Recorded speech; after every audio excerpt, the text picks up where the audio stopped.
오늘 본문의 말씀. 예. 제목이 뭐죠?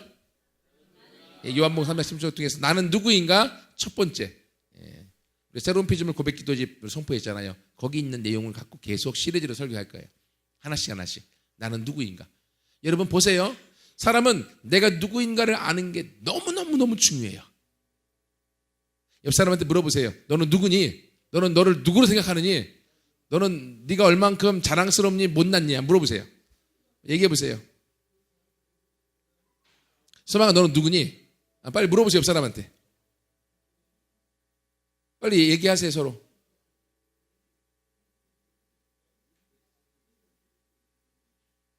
너를 사랑하니? 자랑스럽니? 아니면 조금 부족하니? 싫니? 서로 물어보세요. 뭐래요? 얘기해 보세요. 예? 답을 안 해요. 내가 나를 어떻게 알 수 있을까? 내가 나를 알면 철학자들보다 더 내가 뛰어난 사람이잖아요. 내가 누구인가? 이게 철학의 최고의 핵심의 주제인데 아직도 답을 못 찾고 있잖아, 철학에서. 예. 정말로요. 철학에서는요. 내가 누군가? 내가 어디서 왔는가?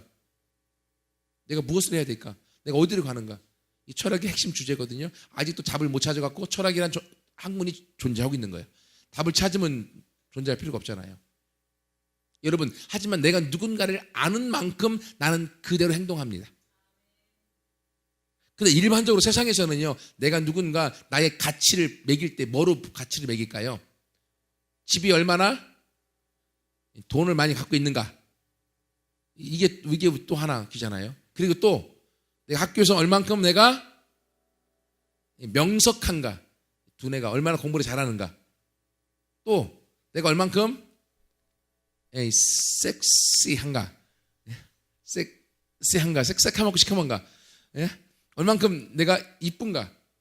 이것 따라서 내 마음이요, 이렇게 뭐랄까, 당당할 수도 있고 또는 의기소침할 수도 있고요. 공부를 잘하고 이쁘고 돈이 많으면 다 어깨가 피고요. 이렇게 교만한다고 하죠. 하지만 돈도 없고 좀 이렇게 못생기고 공부도 못하면 어떻게 해요? 조금 비교해서 열등감이 들기도 하고. 하지만 열등감과 교만함도 다 교만이거든요. 비교를 통해서 나오는 것. 이걸 통해서 내 인생이 잘못된 방향으로 가게 되어지는 거예요. 그런데 여러분 보세요. 성경에서 세상에서는 나를 그렇게 본다 할지라도 하나님은 나를 누구로 보는가를 내가 아는 게 너무너무 중요한 거예요. 하나님이 나를 누구로 아는가, 나를 누구로 여기는가를 알게 되어지는 순간 내 마음이 바뀌어지고요, 생각이 바뀌어지고 삶의 모습들이 달라지는 줄 믿습니다. 아는 만큼 나는 변화되어지고 아는 만큼 변화되어 결국 승리하게 되는 줄 믿습니다. 목사님 얘기했잖아요. 목사님이 너무 부족한 모습이 너무 많았음에도 불구하고 하나님이 나를 어떻게 여기고 있는가를 알면 알수록 바뀌어져서 오늘의 저의 모습이 되어진 거예요. 하나님이 없었으면 지금의 내 모습이 없습니다. 하나님이 나를 어떻게 여기는지, 사랑하는지, 귀하게 여기는지를 몰랐으면 나는 여기서 이렇게 말할 수 없어요. 그게 제 모습이라는 거죠. 그러므로 우리가 하나님 안에서 하나님 믿는 자로 내가 누군가를 알아가는 게 너무너무 중요해요. 첫 번째로 오늘 그 첫 번째예요. 하나님 안에서 나는 누구냐? 나는 영생을 가지고 있다. 한번 따라서 해볼게요. 나는 하나님 안에서 영생을 가지고 있다. 아멘. 아멘. 다시 한번 나는 예수님 안에서 영생을 가지고 있다. 아멘. 오늘 본문의 말씀 보세요. 하나님이 세상을 이처럼 사랑하사 독생자를 주셨으니 이는 저를 믿는 자마다. 여러분 예수님 믿죠? 믿죠? 옆 사람 물어보세요. 너 예수님이 너의 구원자이심을 믿니? 답을 안 해요? 예수님이 너희 주인이신 걸 믿니? 물어보세요. 아멘. 믿는 사람 크게 해보세요. 아멘. 예, 믿는 자에게는 뭐래요? 믿는 자마다 멸망하지 않고 영생을 얻게 하려 하십니다. 그러므로 영생을 주셨어요. 요한복음 5장 24절에도 보면 제가 읽어드릴게요. 내가 진실로 너에게 이르노니 내 말을 듣고 또 나 보내신 이를 믿는 자는 영생을 얻었고, 과거형으로 영생을 얻었고 심판에 이르지 아니하나니 사망에서 생명으로 너희는 옮겼다 라고 말씀하고 있어요. 그러므로 예수를 믿는 사람은 예수님 안에서 우리 안에 영생이 있는 줄 믿습니다. 그러면 영생이 뭘까요? 영생이 뭘까요? 그냥 우리가 일반적으로 하면 영생, 영원한 삶, 영원한 생명인 거죠. 저와 여러분 안에는 영원한 생명이 있어요. 아멘. 이 영원한 생명은 다른 말로 하면 하나님의 생명이에요. 하나님의 생명이 예수님을 영접하는 순간 저와 여러분 안에 이미 들어와 있는 줄 믿습니다. 여러분 안에요, 부모님을 통해서 여러분 안에 탄생했기 때문에 여러분 안에 부모님의 DNA가 똑같은 게 있어요, 없어요? 있어요. 그래서 우리가 범죄를 못해요. 범죄의 흔적을 남겨버리면 그 DNA를 조사해갖고 그 사람이 분명히 나오게 되어져 있어요. 제가 며칠 전에 뉴스를 보니까요, 한국 사람들이 필리핀에 가서 사업을 하고 뭐 군인들이 가갖고 거기서 한국에 결혼해서 생활하면서 불구하고 필리핀에 가서 그 남자들이 조금 이렇게 가슴이 조금 이게 서운하니까 거기서도 또 결혼해갖고 자녀들을 너무나 많이 놔놓고 살았어요. 그러다가 어떤 일이 발생했어요? 그러다가 훌쩍 그냥 떠나가고 한국으로 와버리는 거예요. 그러면 한국에서는 이미 자기 가족들이 있으니까 자기는 생활하는 거예요. 근데 필리핀에 와이프 있죠, 자녀들이 있죠. 이 사람들 갑자기 하루아침에 고아가 돼버리는 거예요. 그러니까 지금 필리핀에요, 너무나 많은 한국인 2세들이 부모가 버린, 남편이 버린, 아빠가 버린 자녀들이 너무 많아요. 근데 이번에 그 필리핀의 그 자녀들이 일부가 한국에 와서 법적인 소송을 냈어요. 내 아빠가 이 사람인데 나를 버리고 갔다. 아빠가 이 사람인 것을 확인해달라. 라고 소송을 냈어요. 소송을 해갖고 뭐로 확인한 줄 아세요? DNA를 뽑아갖고 DNA를 검사해서 해서 확인하니까 99.9% 일치. 빼도 박도 못하고. 그래서 이 아이들은 이 사람의 자녀임을 확인합니다. 라고 땅. 그러니까 어떻게 해요? 법적으로 그렇기 때문에 이제는 이 자녀들이 한국에서 이 자녀들이 원하는 건 그 부모의 호적에 들어와서 한국에서 생활하기 원하는 거예요. 이것을 그 부모가 해줄 수밖에 없는 일들이 생기는 거예요. 왜? 부모로부터 자녀가 나왔기 때문에 부모의 DNA가 그대로 흘러와 동일하게 되어져 있어요. 여러분, 이것처럼요, 예수를 믿는 사람 안에는 하나님의 생명이 동일하게 들어와 있는지 믿습니다. 이 생명은요, 영원히 우리 안에서 우리를 하나님께로 가도록 만들어주는 줄 믿습니다. 제가 옥수수 좋아한다고 했죠. 어제도 우리 수망이 생일이라 케이크 사러 갔다가 옥수수가 눈에 확 들어와서 옥수수를 사왔습니다. 사서 옥수수를 쪄서 먹었는데, 여러분, 옥수수에 보면 제가 말씀드렸잖아요. 이거 가을에요, 옥수수를 너무 알이 튼실한 것을 말려갖고, 그리고 그 다음에 보면 바짝 말라갖고 죽어 있는 것 같아. 그렇죠? 안 그런가요? 그렇게 바짝 말린 건요, 옥수수를 쪄 먹을 수가 없어요. 아무리 쪄도요, 그 딱딱함 있기 때문에 이빨이 부러질 수밖에 없어. 못 먹습니다. 이렇게 바짝 말린 것을 땅에다가 심어버리면 그 땅에서 얘가 썩으면서 안에 있는 생명이 그때 싹이 탁 나서 생명이 또 줄기와 그리고 꽃이 펴서 더 많은 알곡을, 옥수수를 내는 걸 보지 않습니까? 꼭 죽은 것 같아요. 생명이 없어요. 하지만 거기서요, 진짜 숨겨진 생명이 싹 터나오는 거예요. 여러분, 이것처럼 예수님을 영접한 사람들 우리 안에는 하나님의 생명이 있는 줄 믿습니다. 지금은 없는 것 같아요. 별로 보이지도 않아요. 하지만 우리가 죽음 이후에 그 생명은 우리를 하나님께로 인도하여 영원한 부활 가운데 영원한 천국에서 살도록 만드는 줄 믿습니다. 우리는 이미 하나님의 생명을 가지고 있어요. 그러므로 우리는 죽어도 살겠고 살아서도 믿는 자는 영원하리라. 요한복음 11장에 말씀하신 예수님 말씀처럼 그 영원한 생명이 저와 여러분 안에 있는 줄 믿습니다. 그래서 고린도서 5장 17절에 보면 그런 적 누구든지 그리스도 안에 있으면 새로운 피조물이라. 새로운 피조물이라. 우리가 예수님 안에 있으면 우리의 영이 새롭게 탕 터져서 우리 안에 하나님의 생명이 들어온 새로운 피조물이 된 줄 믿습니다. 이 피조물이란 말은요, 새로운 존재란 의미예요. 옆 사람한테 얘기했어요. 예수님을 믿는 순간 너는 새로운 존재가 됐어. 아멘. 아멘. 예수님을 믿는 순간 너는 하나님의 생명을 소유한 새로운 존재가 된 거예요. 이것이 하나님이 저와 여러분 가운데 주신 하나님의 축복인 줄 믿습니다. 이 믿음이 있는 한 우리의 삶의 모습들이 달라지고 이 믿음에서부터 우리의 발걸음이 새롭게 되어지는 줄 믿습니다. 그래서요, 우리는 하나님의 생명이 들어와 있기 때문에 우리는 이제 누구와 같은 클래스, 누구와 같은 등급의 삶을 살게 되어져 있어요.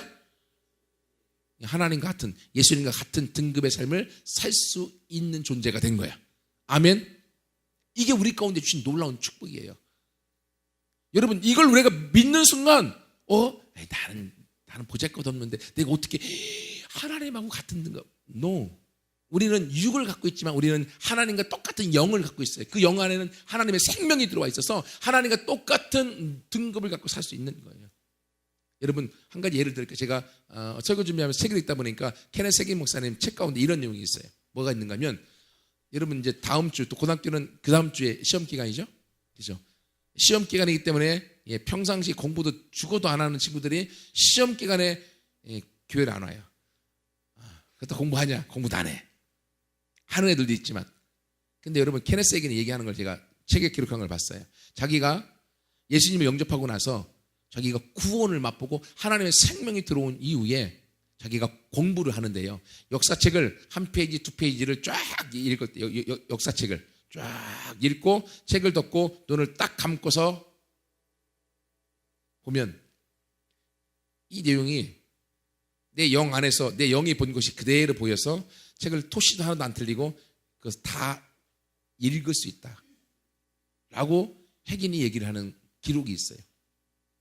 여러분, 내 육신으로, 혜긴이 얘기하면 내 육신적인 이 지식으로는, 지혜, 머리의 기억력 갖고는 절대 할 수 없는 일이다. 하지만 하나님의 생명이 내 안에 들어와 하나님의 생명인 조회, 영적인 하나님의 생명이 내 안에 있을 때 내 영의 눈으로는 이것이 가능하더라. 그래서 여러분, 실제로 우리나라 사람도 그런 사람이 있죠. 누구죠? 이름을 까먹었는데 우리나라에 아주 유명한 사람이 있어요. 이 사람이요, 이 고등학교 때 하나님을 영접하고요, 영접하는 순간 책을 보는데요, 책이 그냥 외워지는 거예요. 그냥 책이 통째로 외워지는 거예요. 그냥. 그래서 대학교도 유명한 대학교에 갔고요, 지금 유명하게 지금 큰 사람으로 쓰임받는 사람이 있어요. 어떻게 가능할까? 불가능할 텐데. 아니요, 이건 그 사람의 머리에 지식으로 하는 것이 아니라 그 사람 안에는 영에 집중하고 영적인 하나님에 대한 것이 충만할 때 그 영이 본 것은 한번 딱 보는 순간 사진 찍듯이 그 영 안에 찍혀져 있어서 그냥 영이 그걸 보여주는 거예요. 그러면 여러분의 영이 깨어있고 영을 의식하면 의식할수록 영적인 놀라운 비밀한 것들을 여러분이 경험하게 될 줄 믿습니다. 우리가 이것을 예수님을 영접하는 순간 영생, 하나님의 생명이 들어와 이 일이 가능하게 된 줄 믿습니다. 그리고 이 영생은 우리 안에 들어와서요, 우리 안에 생명을 주는 영이 되도록 만들어주는 거예요.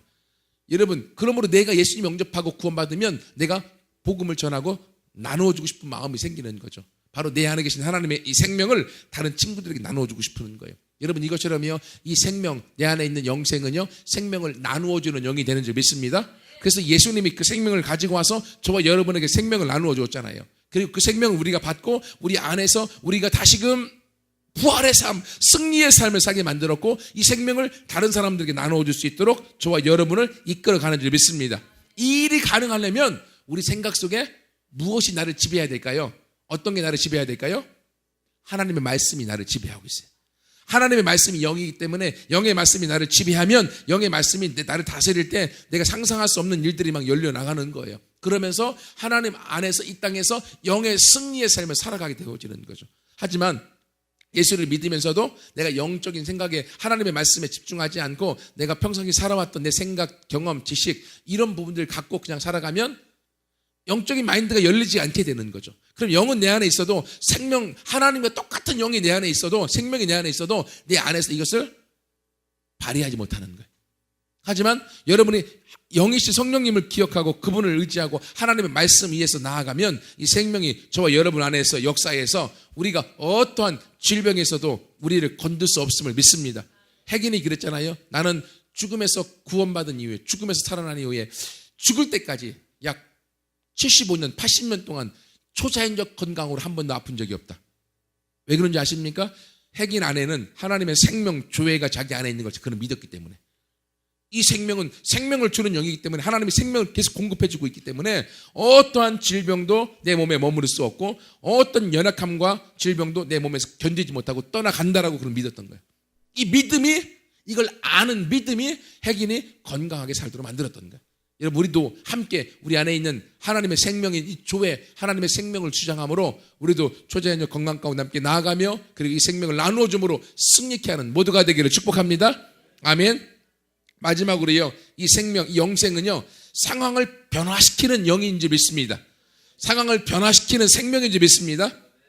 여러분, 요한복음 1장 4절에 보면 그 안에 예수님 안에 생명이 있으니 이 생명은 사람들의 빛이었다라고 얘기하고 있습니다. 사람들의 빛이다. 근데 이걸 다른 역본에는 예수님 안에 생명이 있었으니 이 생명은 사람들의 발전, 진보이다. 여러분, 우리 안에 있는 생명 대신 그 영이 우리를 발전시키고 우리를 진보케 한다는 거예요. 그리고 우리의 빛이 돼서 또 밝은 빛 가운데 나가도록 만들어 주는 줄 믿습니다. 그러므로요, 내가 하나님의 생명에 붙들고 믿음 안에 있을 때 이 생명 안에 있는 사람 가운데 어떠한 환경과 문제도 우리를 묶지 못하고 실패로 만들어갈 수 없다고 하는 거예요. 그래서 우리가 고백기도 집에 고백했었죠. 뭐라고 고백했습니까? 내가 마음에 들지 않는 환경을 만나면 나는 믿음으로 선포함으로 상황을 변화시킵니다. 아멘. 내 상황에 맞지 않는 문제들이 발생할 수 있어요. 하지만 내가 영에 집중하고 있을 때에 하나님의 생명을 붙들고 있을 때 하나님의 생명은 상황을 변화시키는 영입니다. 그러므로 마음에 들지 않는 환경을 만나면 나는 믿음으로 말씀에 의거하여 선언함으로 상황을 변화시킵니다. 내가 생명 안에서 믿음으로 선언하면 상황은 변화될 수밖에 없습니다. 이것이 저와 여러분에게 주신 하나님의 생명으로 주신 능력, 선물인 줄 믿습니다. 선물은 사용하면 사용할수록 더 풍성해집니다. 사용하지 않으면 없는 것하고 똑같습니다. 그러므로 말씀을 사용함으로, 믿음을 사용함으로, 여러분 안에 계신 하나님의 생명을 사용함으로 생명 안에서 하나님의 DNA를 가지고 하나님의 선물의 능력 가운데 영향력 있게 살아가는 모두가 되기를 소원합니다. 이제 여러분이 누구인지 알겠습니까? 첫 번째, 여러분은 하나님의 생명을 소유한 자들입니다. 옆 사람한테 얘기해 줄까요? 당신은 하나님의 생명을 소유한 자입니다. 하나님과 같은 능력이 당신 안에 있습니다. 그건 또 안 믿어지나요? 왜? 하나님과 똑같은 생명이 내 안에 있기 때문에 그 생명은 똑같은 능력을 가지고 있어요. 그러므로 그 생명은요, 생명을 공급해 줄 수 있고 상황을 변화시킬 수 있는 힘이 있습니다. 그것이 저와 여러분 안에 있으므로 우리 삶 가운데 말씀에 의거한 이 믿음을 한 주간 여러분 주장함으로 승리하고 그리고 열매를 맺어 나가는 모두가 되기를 소원합니다.